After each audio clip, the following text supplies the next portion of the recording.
So we've got Old Faithful out here today, and we're going to do a little bit of basic maintenance on it and try and find a noise that popped up and fix an issue with the spark plug boot popping off.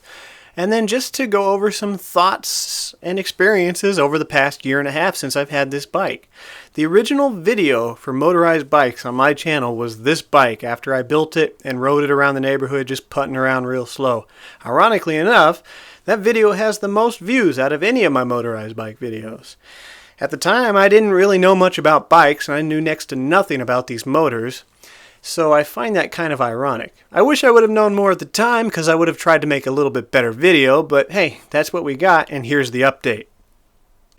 When I originally built this bike, I assumed that it wasn't going to last very long. The bike felt fine, but at the $100 price tag, I just thought that the added stress of the motor was going to run it into the ground. Well, here it is. And I've built 4 bikes so far, but don't worry, I'm not coming off as a know-it-all. I'm actually going to do the exact opposite in this video to help give you some stress relief for your own build that you might be considering or upgrading moving right along.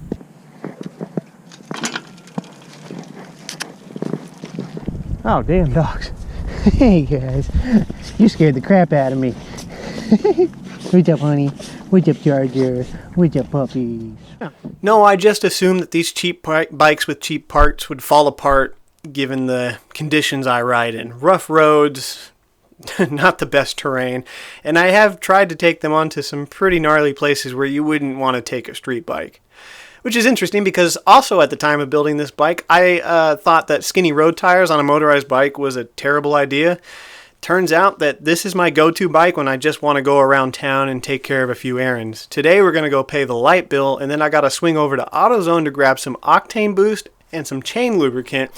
The octane boost is for a surprise at the end of the video for something you guys might enjoy.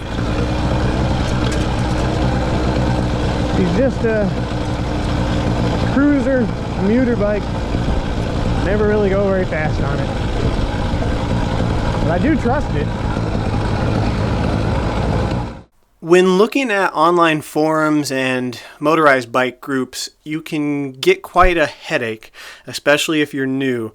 There are so many know-it-alls, and there's always like 4 or 5 of the very vocal individuals who claim to have built hundreds and hundreds of these bikes. And I'm not discrediting them. I'm sure they have, and I'm sure they know what they're doing, but their information conflicts everyone else's. You can ask something as simple as, hey guys, did I put my fuel filter on right? My inline fuel filter, did I put it on right? Show them a picture. And then not only will you get conflicting information about, yes, no, you shouldn't use it, you need to upgrade it, why are you using that, what's up with your fuel filter, your fuel line, and then they'll start arguing with each other about who knows more. And you're sitting in the background like, guys, I just want to know if I put my fuel filter on right.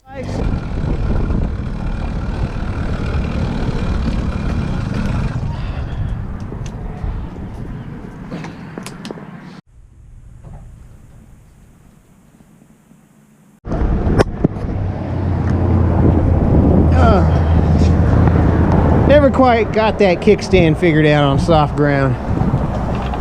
Works just fine on all my other bikes, but it does not like this bike. It goes on and on with that list. Fuel to oil ratio, your carburetor, your brake setup, the kind of rims and spokes you're using, the wheels, the rag joint sprocket needs to be replaced with a clamp on.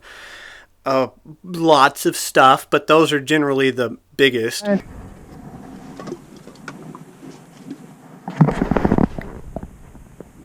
I'm going to tell you this. When I built this bike, I followed the manual, almost to the letter. I also watched a few of the basic how to build a motorized bike videos, which there's hundreds of, but I think that's a must. You have to watch some of those videos to know what you're getting yourself into. But when it goes into the more detailed stuff, because I didn't know what I was doing and I didn't know who to trust, I followed the manual. A year and a half later, this bike's still running. I'm not going to lie to you and say that I run it all the time, every day, everywhere. No, I don't. When I first built the bike for the first month, I rode it every day, everywhere, all over the place. Trails, street, long range, short range, crazy, really hot weather, rode it in the rain. And it still worked. Now, that died down later on, mostly because I built a different bike and wanted to just explore my options, but also because winter started coming up and cold weather riding's no fun. And I just got into other hobbies, so I didn't ride it very much for the first winter I had the bike. The next spring, brought it back out, rode it every week. And then lately, I've been riding it to work for the past couple of weeks every day. No issues. This bike has never left me stranded anywhere. Minor things pop up. That happens to everybody on every bike, but they're easily fixed. And with a basic toolkit in your backpack, I mean, you're almost good to go anywhere. You know, bring extra parts. I always bring an extra spark plug. And a few other things here or there, but I really haven't needed them. That's not to say you won't, and that's also not to say that you won't get a lemon. Somebody has to get the lemon. But these kits, they've been out for so long that even the cheap ones just tend to work. So assuming that I would run this bike into the ground very quickly, I also thought that building a bike with skinny road tires was a terrible idea, originally. But this is my go-to bike now when it comes to just putting around town. Those skinny road tires not only grip the pavement really well somehow, but it's the easiest bike to pedal along with the motor or without the motor. This is by far the easiest bike to pedal. On my other builds, especially my trail bike, it's a heavy bike weighed down with some extra gear. I try to keep it as light as I can, but that just doesn't happen when you're on the trail going far. You need extra parts just in case. It's heavy. If the motor was to go out on my trail bike, I'm taking the chain off the motor just so I can pedal it because it's almost unbearable otherwise. And a lot of the beach cruisers, which are fun to build and they look nice, but the single speeds, you know what it's like to try and pedal those without the motor running. It sucks. This one with the skinny road tires, high pressure for street, and just the simplicity of the bike being so lightweight, it's a joy to ride and pedal. The seat's uncomfortable, but I have opted to keep this uncomfortable seat on to keep the weight down because I generally only ride this for quick trips, a couple miles tops.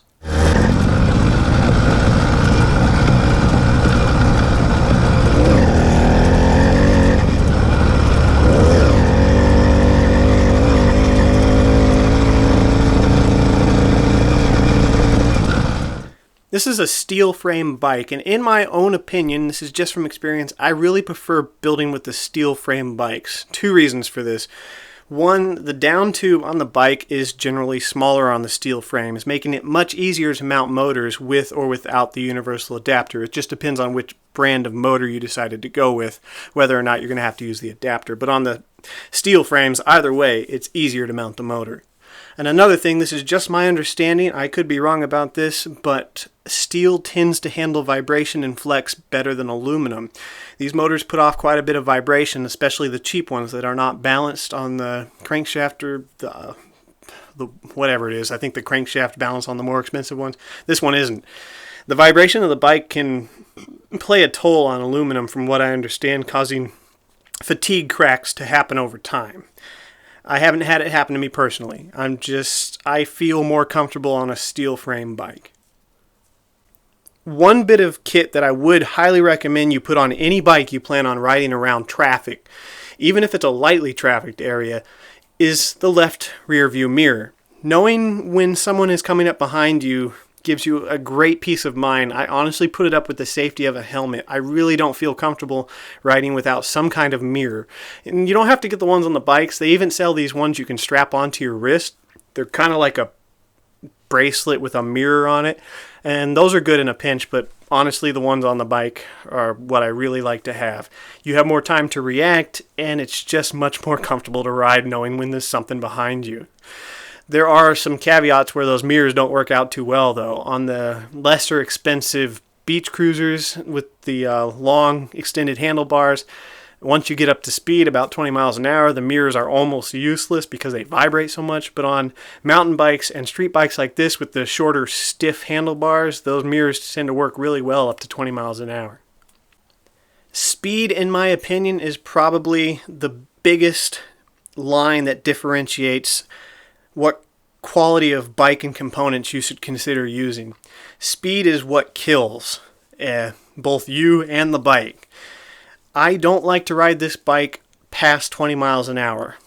Being a cheaper non-balanced motor, the vibrations make it feel a bit uneasy, but it happily cruises at about 18 to 20. It's nice and comfortable, and I just feel a lot safer in there.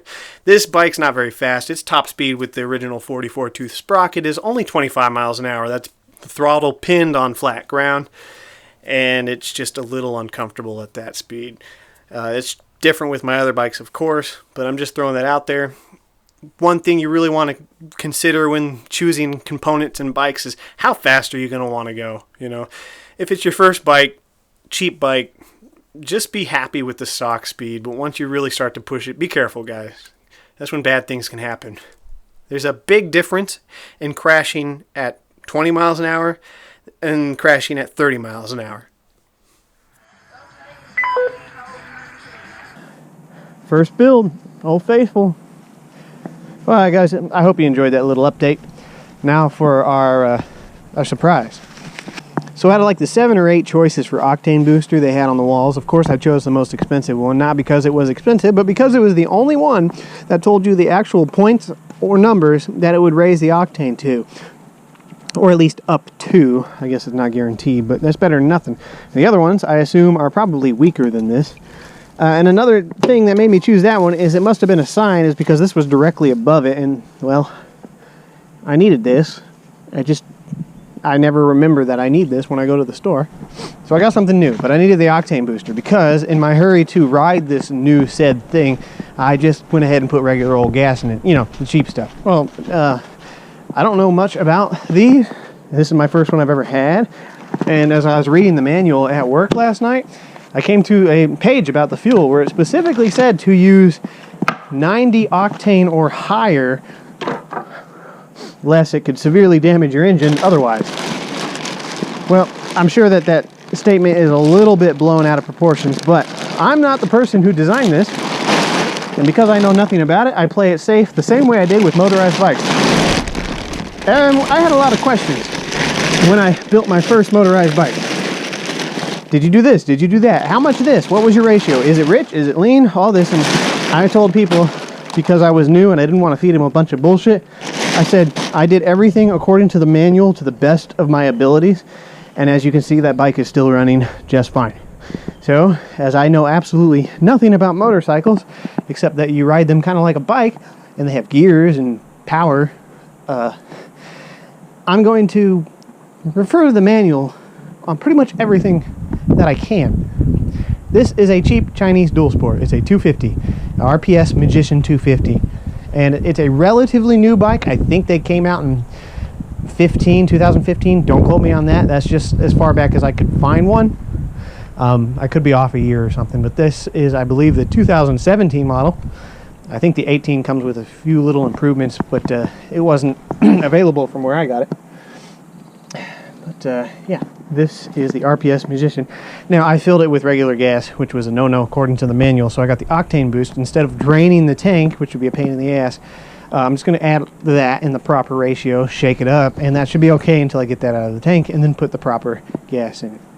But you guys are going to start seeing videos on this for a Chinese bike. In my opinion, it is absolutely beautiful, especially considering it's a dual sport. Now, it's the softer, more road-oriented version of a dual sport. Can still, of course, handle light trails, but for what I plan on using this on, like the Rails to Trails, Louisiana trails, where they're long, generally flat stretches with a few minor off trails with some ups and downs and stuff, I think it's going to be perfect. I'm going to get it registered and inspected and all that good stuff. It's going to take forever for me to be able to legally ride this on the road, because I still have to get my endorsement, but she's there. She's beautiful and awesome. Alright, hope you guys enjoyed that little surprise. I'll see you in the next video. Alright, safe.